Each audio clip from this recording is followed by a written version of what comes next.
I can boldly tell you that if you cannot pass IELTS, you will not pass CELPIP.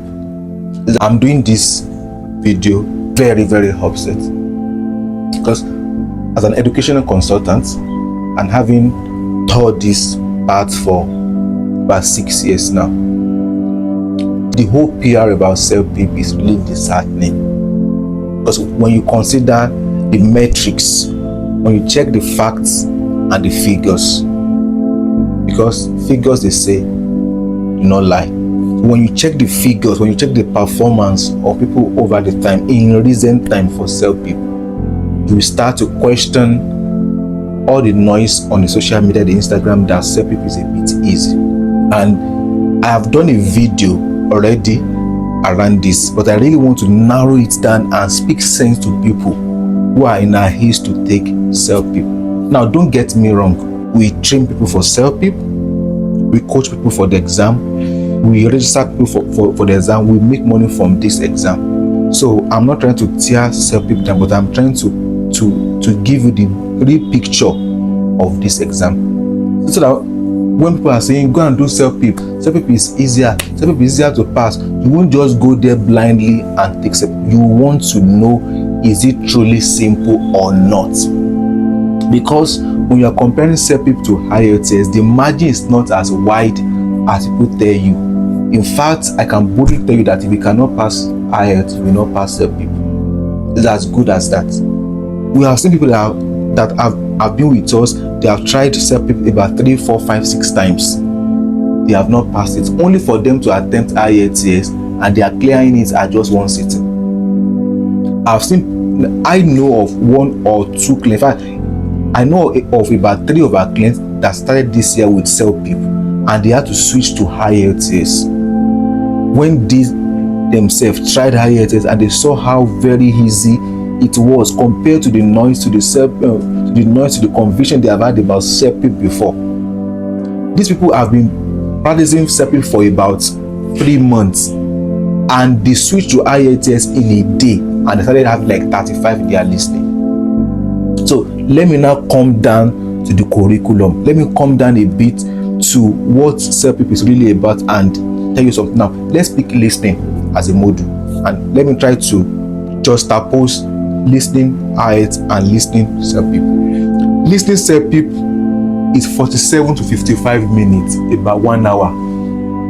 Do you have the concentration and the focus? I know a lawyer who is failing CELPIP sporadically, like AK-47 bullets. Why? Because the ability to concentrate and focus is a problem. So if you are somebody that you get easily distracted, don't even go near CELPIP, you will fail. From the beginning you will fail. Why? Because the CELPIP needs you to concentrate for about 1 hour at stretch. Should I burst your bubbles? For IELTS, the average time for listening is just 35 minutes, max 40, but the real exam is just around 30 minutes, 30 to 40 minutes max. But this CELPIP, you are doing an average of 55 minutes. That's not all. The parts for listening is just an average of 4 parts: part 1, part 2, part 3, and part 4. The CELPIP, on the other hand, has 6 parts. It's not 6-part months, so 6 parts that are very, very intensive. Part 1 is listening to solve a problem, just like they are speaking to, in which you are going to listen to one issue and then advise the person. So part 1 is a bit easy, part 2 is easy, part 1 to part 3 alone is about 18 questions. These are the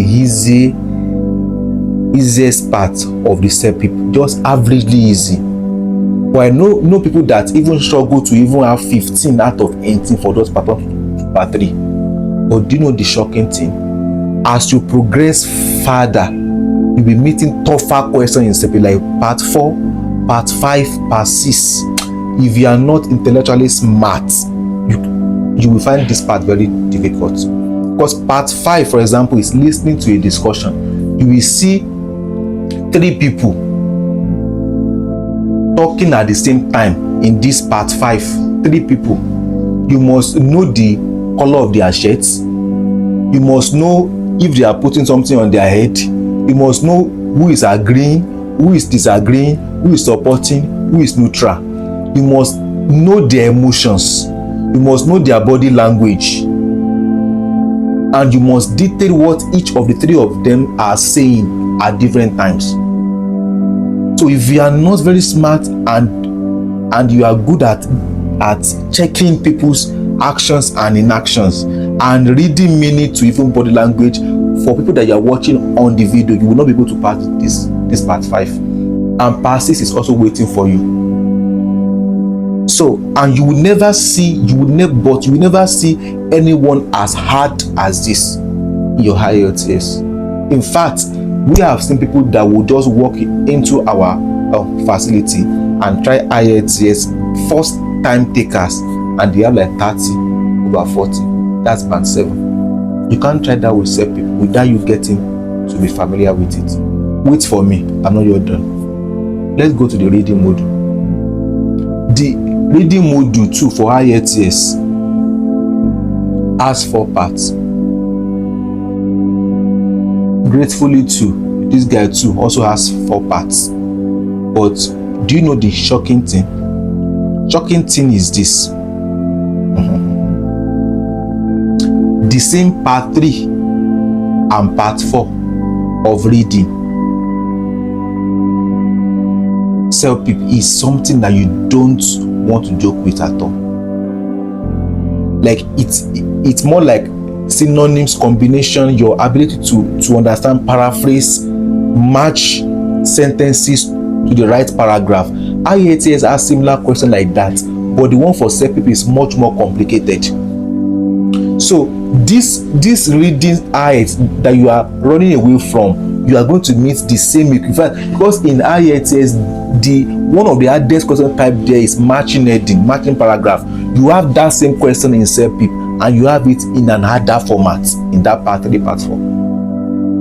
So I am telling you right there, aside from the fact that when you check the overall question numbers, CELPIP has more question numbers than IELTS. IELTS just about 40 questions. In your CELPIP will be seen like 42 plus there. So these are the things that you need to factor in. The only aspects of the CELPIP that I would accept to be a bit simpler compared to IELTS is the writing part. And even this part, it looks more like twins, like twin brothers. But the writing for CELPIP, because of the word count, is a bit fair just for writing. Let me shock you again. Have you had about speaking CELPIP before?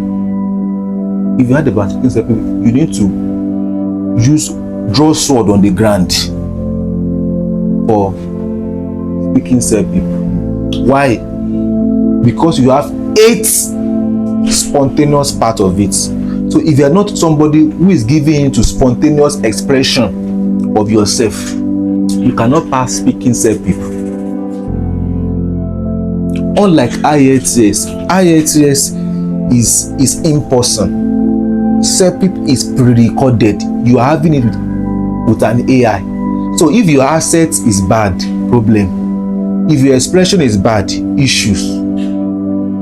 However, for IELTS, even if you're not having in-person video, you are going to be having Zoom, but the examiner is right live, is available with you one-on-one, is a human examiner. So that means accent might not be an issue. But when your voice is being translated into text, accent will be an issue. Right pronunciation will be an issue. And these are the aspects that you cannot do with. For example, if you want to take the CELPIP speaking and you are not good at using comparison, using words that show similarity, you cannot pass the speaking, because there's a part of the speaking that they will ask you to describe a scene. That's part 3. It will just give you one picture, maybe like a picture of some kids in a park, kids in a bus stop, kids in a classroom, children in a class, and they will tell you to describe this picture, describe this scene, describe this scenario. If you are not very, very smart, we have problem at this part again. So these are the issues. What about part 4? Is about making prediction. They will now ask you, this scene or this picture you have just seen, what will happen next after this part? So that means they expect you to have the ability to think ahead. Okay, you have just described a scene of some kids or children in the class. They will now ask you, what will happen next? They are tasking your imaginative power. You don't have all of this depth of questioning in IELTS. In IELTS, how are you? Where are you? What do you like doing? What's your name? It's just more of friendly chat, friendly interview for IELTS speaking. Go and ask anybody taking IELTS. It's within 10 minutes. In fact, I've had people that have done IELTS for just 6 minutes, 7 minutes, and they are done. But do you know how many minutes for your speaking? Is about 20 minutes for the CELPIP, 15 to 20 minutes, and you are going through 8 parts. So this long part, most of them cause distractions for students, because many people may not be able to wait that stretch of a time. Should I burst a bubble a bit? Now, I'm not trying to glorify IELTS. If you want to take CELPIP, Grace Edu Consult take CELPIP. We also take IELTS, but because we have seen so much failure in CELPIP and people keep on coming and say CELPIP is easier, that's why we are making this video. You are going to be doing listening, reading, writing, speaking at a stretch. But do you know that for IELTS there is a break, and the break gives you room to rest a bit before taking the other parts? So that means speaking is separate, and you are having this interview with a human examiner, so it gives you grace to calm down a bit. Let me give you all the parts of the speaking. You have giving advice, talking about the personal experience, describing a scene. Task 4, making predictions, comparing, persuading, dealing with a difficult situation, expressing opinion, and describing an unusual situation. Imagine you are even to describe a usual situation, you are having problem. Now you have to describe an unusual situation. As in, are you whining me? And somebody is coming, is still telling you that CELPIP is easier. You may say it's easy, but don't say it's easier compared to IELTS, because if you cannot pass speaking IELTS, you should not even move close to CELPIP speaking. Because CELPIP speaking, in my opinion, and with this fact, is 6 times harder than IELTS. The same with the listening. So, with this information in your hand now, you can now ask yourself, do you still want to fumble with CELPIP? So when people come to me and they ask me, I won't say A, I won't say B. What I just do is always this. I will give them the CELPIP question to try. That's all. So if you are still arguing, I will now give you the IELTS questions to try. And over the last 6 months of this my experiment, I have always seen that when clients do this experiment, they opt in for IELTS. Till this morning, a woman who has been failing CELPIP reached out to us, and I gave her the experiment. I don't want to be the one to convince you. I want you to be self-convinced. Take the IELTS, take the CELPIP, go and try. And my guess is as true as yours. So reach out to us at Grace Edu Consult if you need help with your CELPIP. We are here for to help you. And if it's the IELTS too, we are here to help you. But the purpose of this is to educate, is to enlighten, that people will not make an uninformed decision. If you still want to take the CELPIP, go on and take it, but be sure of why you are taking it and know what you are going to meet ahead of time. So let me know at the comment section. If truly you have taken CELPIP before, let me know your opinion. Let me know what you think about. If you are planning to take the IELTS, let me know if truly you think CELPIP can be an opinion. Let's meet in the comment section and let us have an intellectual discussion. If you are watching this on the YouTube, subscribe to our channel and share this with your friends and family. Thank you. Bye.